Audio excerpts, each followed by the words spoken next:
Who are the top Sun Devils in 2023 NFL draft class? That's what we're here to talk about today on this edition of the Locked On Sun Devils podcast. Are Locked On Sun Devils, your daily podcast on the Arizona State Sun Devils, part of the Locked On Podcast Network, your team every day.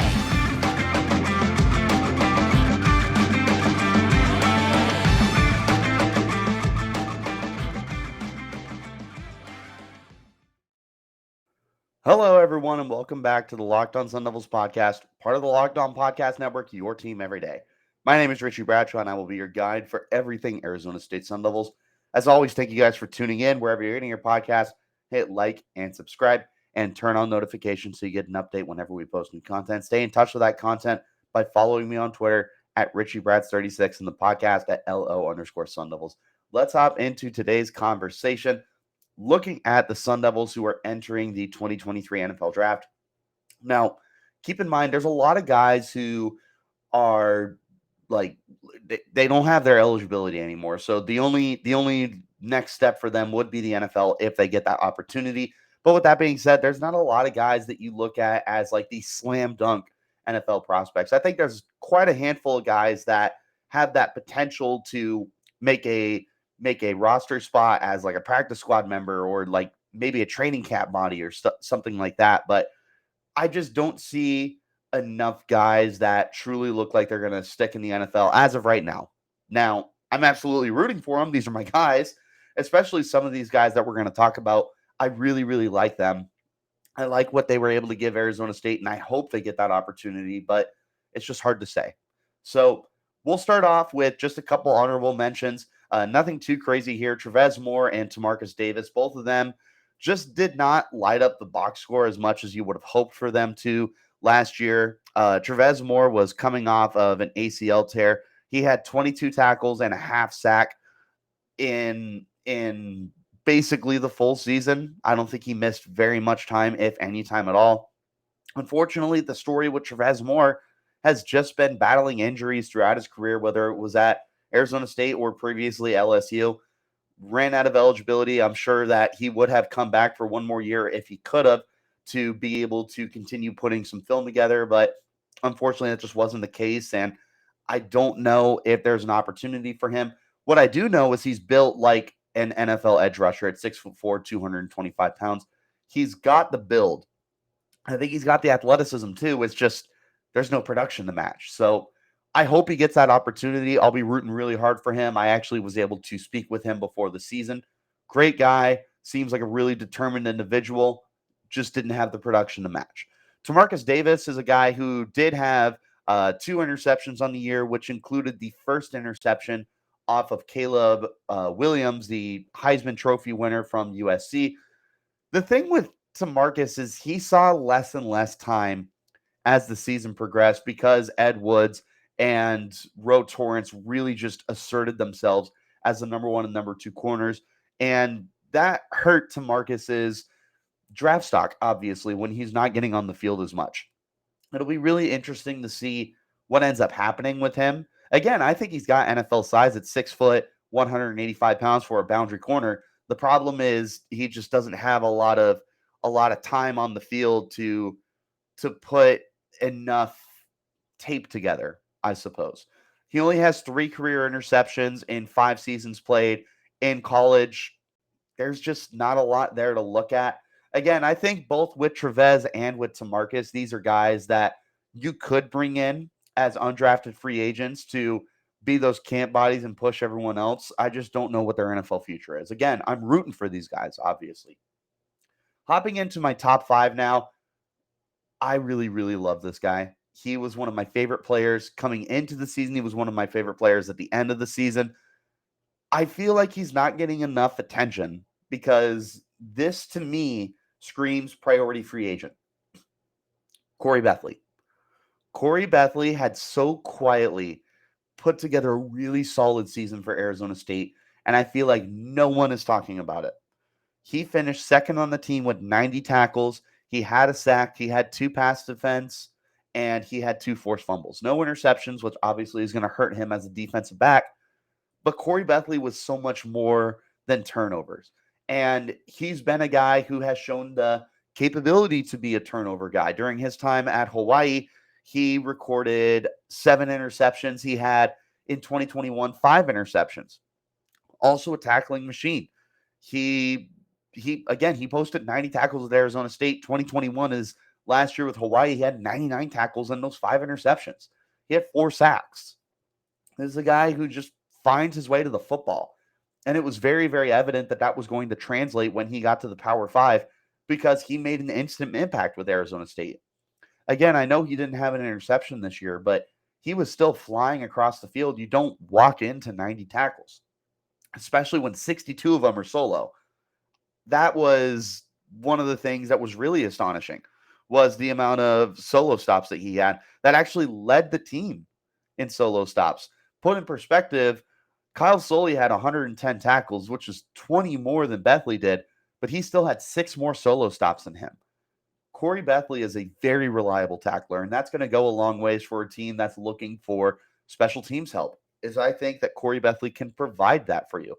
I think that Khoury Bethley can make an impact as a special teams player and potentially take that next step moving forward.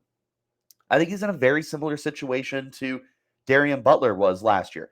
Darian Butler, another guy who I very publicly highly endorsed and was a very big fan of his, was undrafted more than anything, I think, because he lacked the NFL size as a 5'10" linebacker, but he was able to last this season with the Las Vegas Raiders. I don't know what his future holds, but he was able to show that he could be a special teams guy and potentially a guy that develops. I feel like Khoury Bethley offers you that exact same thing, but the caveat here is Khoury Bethley actually does have NFL size for the position he plays at 5'11", 205 as kind of that nickel safety hybrid kind of player. He's got what you're looking for, and he's got decent production. Not the ball hawk that he showed off in 2021, but again, this is a guy who just finds his way to the football. That matters to NFL groupthink, and especially for a player who could be an immediate impact on special teams. That's one of the reasons why I'm so high on Khoury Bethley. That's one of the reasons why I think he does have an NFL future. Again, I can't emphasize this enough. With the majority of the guys that we're going to talk about, I don't know how many of them get drafted. I don't think Khoury Bethley is a drafted guy, unfortunately. But I think whoever does end up picking him up is going to really reap the benefits of a player who plays hard, plays above the position wherever he's going to be, and just shows out whenever he has the opportunity. So when we're talking about my guys that I really like for the next level, Khoury Bethley checks in at number 5 for me. Got to talk to you guys about Built Bar. If you're looking for a delicious treat but don't want the fat and calories, you got to try a Built Bar. We are almost 2 months into the year now for our New Year's resolutions. And if you're still looking for a delicious treat that doesn't compromise on taste, you got to have Built Bar because not only does it taste good, but they're actually good for you. It's perfect for that New Year's resolution that you've been working on. What makes Built Bar so good? Well, for starters, they're covered in 100% real chocolate, and they come in unbelievable flavors like churro, peanut butter brownie, and coconut almond. I'm not sure how Built does it, but these bars taste like candy bars while maintaining amazing macros. And what's even better is they're healthy. It's only 130 calories, 4 grams of sugar, and a whopping 17 grams of protein. You don't even have to wait around to get a box anymore. For years, we've been talking about ordering Built bars at Built.com. Now you can get them at your local Walmart or Sam's Club. Head to your nearest Walmart today, walk to the pharmacy section, and grab yourself a box of Built bars. You can pick up a 4-box of cookies and cream, double chocolate, or coconut puffs. If you're closer to Sam's Club, run in and grab a 13-bar box with our hit flavors, brownie batter and churro. You can thank me later. Get yourself a good-tasting protein bar with Built Bar. If you guys have not checked out the Locked On College Basketball podcast, you're doing yourself a disservice. Everything you need to know about college basketball in one place here from big-name experts, insiders, coaches, and players on Locked On College Basketball. Available on YouTube and wherever you're getting your podcasts. Back into our conversation, looking at the players that I am most excited for, the guys that I am hyping up the most through the draft process. This is a really tough decision to navigate between number 3 and number 4. I almost want to be like a 3A and 3B kind of player here. I did end up placing Kyle Soelle ahead of Merlin Robertson. Soelle, my number 3, Robertson, my number 4. Let's talk about Robertson first. Robertson was a 5-year starter for Arizona State. That already speaks volumes about the kind of player that he is. Robertson has shown off all sorts of ability to play wherever you need him to play. I feel like he's a really good linebacker for the team. He played a lot of the star for Arizona State, which flexed him all over the place. I think when he gets to the pros, this is probably a will linebacker. At 6'3", 235 pounds, he's built like the modern linebacker. He's built like what we're used to seeing in guys like Devin White and Patrick Queen and other guys who have come to the NFL at that size, Levante David. There's been a ton of different examples of the quote-unquote undersized linebacker that has actually just become the modern linebacker.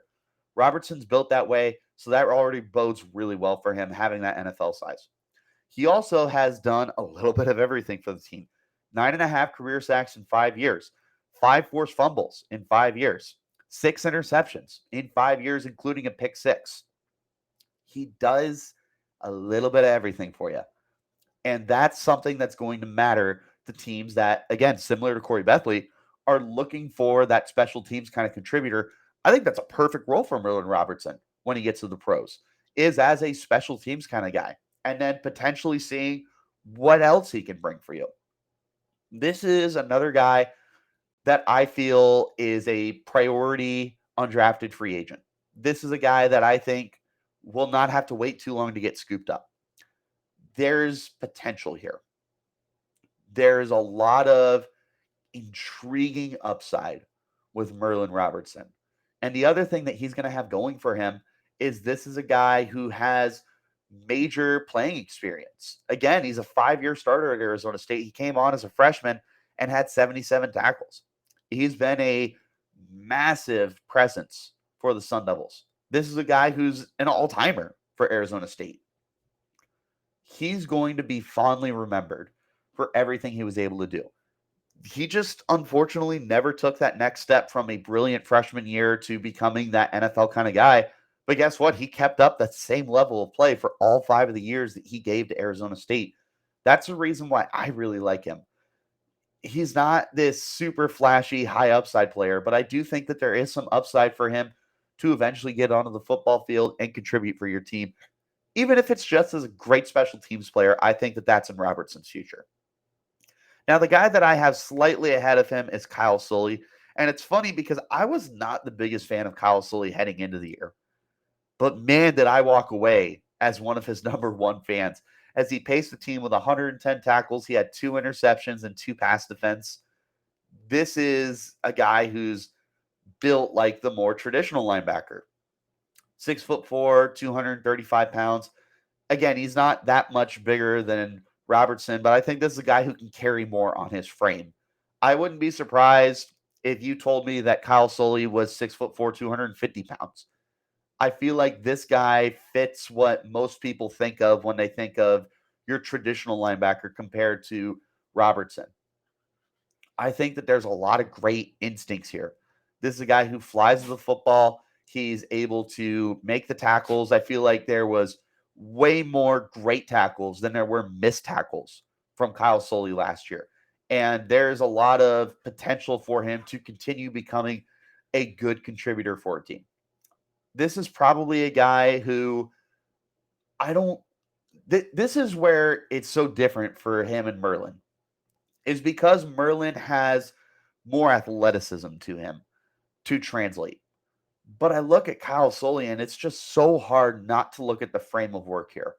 And it's so hard to not look at a guy who had 192 tackles in the last 2 seasons and a guy who has 4 interceptions and 4 sacks in his career. And he wasn't even a full-time starter until 2021. And when he did become a full-time starter, this was a guy who was one of the best defenders on the field, if not potentially the best defender on the field. He was legitimately a very big difference maker for the Sun Devils. That's one of the reasons why I really, really like him. I just don't know how teams will view him because he's not a guy who's going to jump out of the gym. He's not a guy who's going to absolutely dominate any kind of athletic training. He looks really good. He looks and ticks the boxes for the physical aspect. I just don't know what's there athletically. And this isn't me doubting him at all. I simply just don't know. I don't know if this is a guy who's going to run a good 40 time and show the cutting ability and the three cone drill and stuff like that. He's not going to the combine, so we're not going to be able to see him on a national scale. But naturally, Arizona State is going to set up their pro day for him to succeed. If he's able to do that, this is another guy who I think is a priority free agent. This is a guy who should be able to stick around with an NFL team in some form or another. I think he's a very good player. I think that he's got a high character as well. This is a guy who can be a vocal leader for your team. It was not a coincidence that he was able to show that off during his time at Arizona State, and especially when he was able to seize a full-time role. That's the reason why him and Merlin Robertson are tied basically for my number 3 spot on this list. I got to talk to you guys about LinkedIn. As a small business owner or a hiring manager, you know that success in 2023 all depends on the team members you surround yourself with. That's why you have to check out LinkedIn Jobs. With LinkedIn Jobs, you can hire qualified candidates more efficiently by matching open roles with people who have skills, values, and experiences to help achieve your goals. LinkedIn Jobs helps find and attract the qualified candidates to your open jobs with targeting tools. They go beyond resume data by using insights from your job post, company, and their 875 member profiles, 875 million, to put your post in front of the most qualified candidates, identify the most qualified candidates on LinkedIn Jobs, and connect with them fast and for free. LinkedIn Jobs makes it easy to screen and rate applicants based on your job qualifications all on one platform. It's why small businesses rate LinkedIn Jobs number 1 in delivering quality hires versus leading competitors. LinkedIn Jobs helps you find the qualified candidates you want to talk to faster. Post your job for free at linkedin.com/lockedoncollege. That's linkedin.com/lockedoncollege to post your job for free. Terms and conditions will apply. One more time, make sure that you check out the Locked On College Basketball podcast as your second listen of the day. Experts Isaac Shade and Andy Patton bring you everything you need to know on and off the court. Hear from big-name experts, coaches, and players throughout the basketball landscape. It's Locked On College Basketball, available on YouTube and wherever you're getting your podcasts. Top 2 guys. Let's start with number 2. Xazavian Valladay. The most underrated running back in the Pac-12 in 2022. Valladay was top 3 in rushing yards in the conference with 1,192 yards. He led the conference with 16 rushing touchdowns and with 18 total touchdowns. He tallied on another 289 yards through the air, giving him over 1,400 total yards, 7.8 yards per reception, which is pretty dang good as a receiver, and 5.5 as a runner, which is pretty dang good as a runner. Looking at the framework of his career, over 4,000 career rushing yards. He's part of a special group that was able to accomplish that. That's terrific. Not the most dominating touchdowns in the world. He had 21 touchdowns during his 4 years at Wyoming. Keep in mind, one of those years was COVID shortened. But then he piled on 18 touchdowns during his time at Arizona State. So 39 touchdowns is pretty good.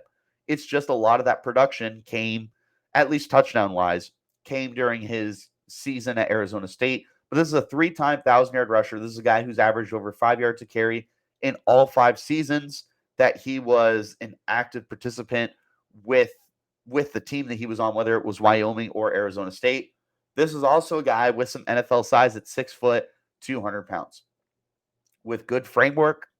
And I think that everything he offers, both as a runner and as a receiver, is going to help him potentially be drafted. I don't know where.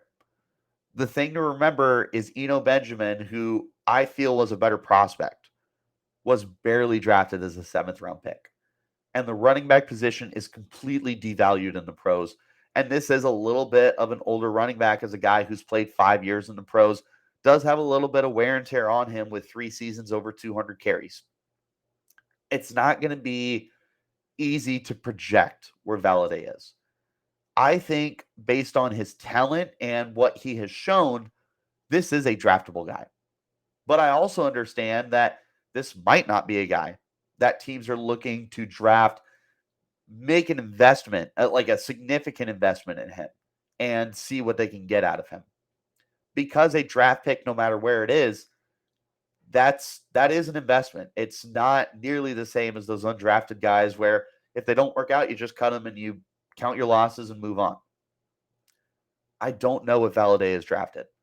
I think if he is, this is probably a guy that gets taken at the very end of the draft, similar to Eno Benjamin as like a 7th round guy, potentially a Mr. Irrelevant. Similar to the other guys I mentioned, though, at a minimum, he's a priority free agent because you can't deny what he was able to put together.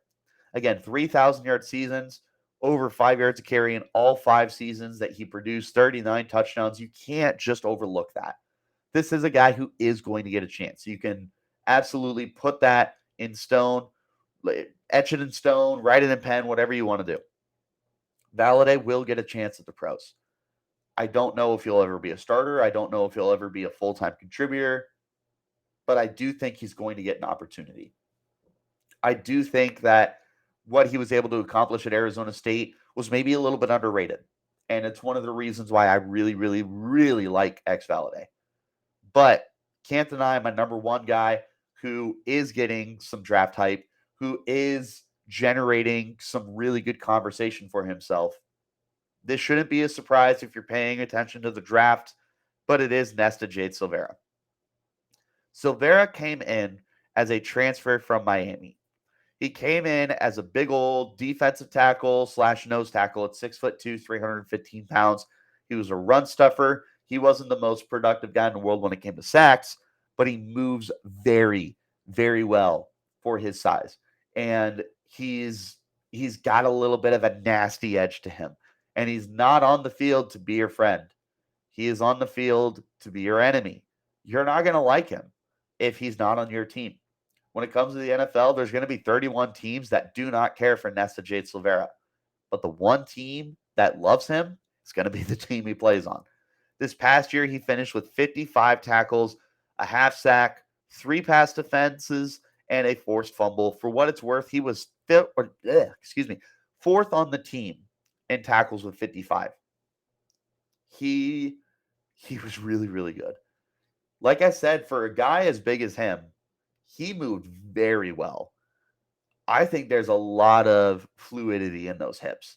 And I think that there's a lot of potential for him to show off at the combine that he could cut as well as any other 315-pound defensive lineman.